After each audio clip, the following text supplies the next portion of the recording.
I want to share a quote that I think is really important to think about. And it might be a little heavy, but there's a book called The Number One Regret of the Dying. And I'm going to share this quote and then kind of tell you what I'm thinking about this. So, the number one regret of the dying is I wish I'd had the courage to live a life true to myself and not the life other people expected me to do, that other people expected me to have. So why am I talking about dying on this, Monday morning? And it's because it's a really powerful thing to think about.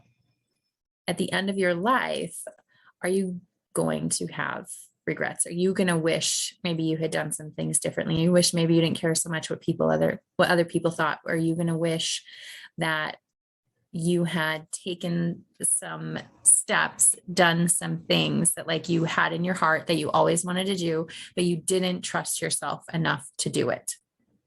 And that's an important thing to think about.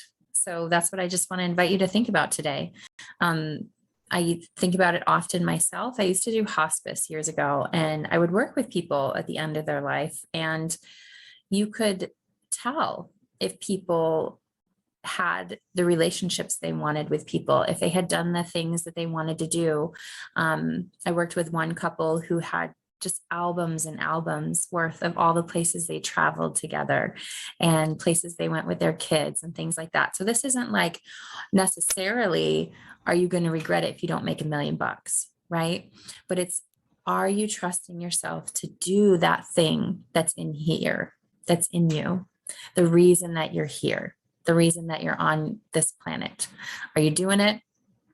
Or are you struggling to trust yourself? Are the other voices of the expectations of what other people think you should do louder than your own voice inside to be able to trust yourself to take the actions that you need to take?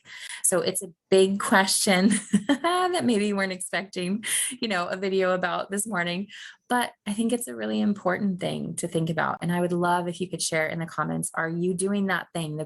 Are you reaching the people you're here to reach? Are you impacting the world in the way you want?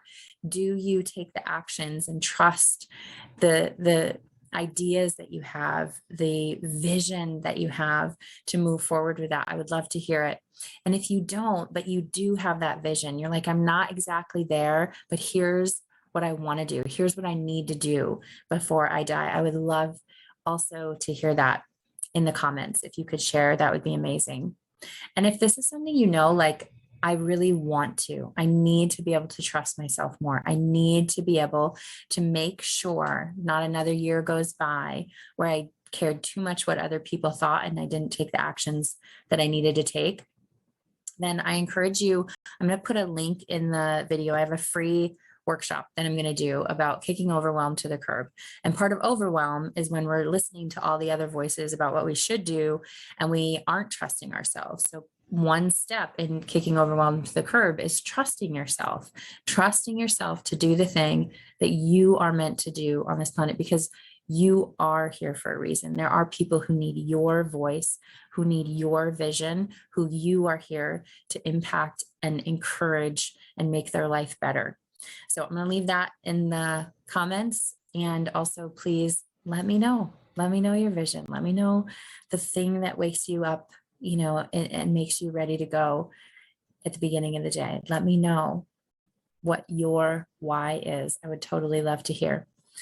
So have an amazing day.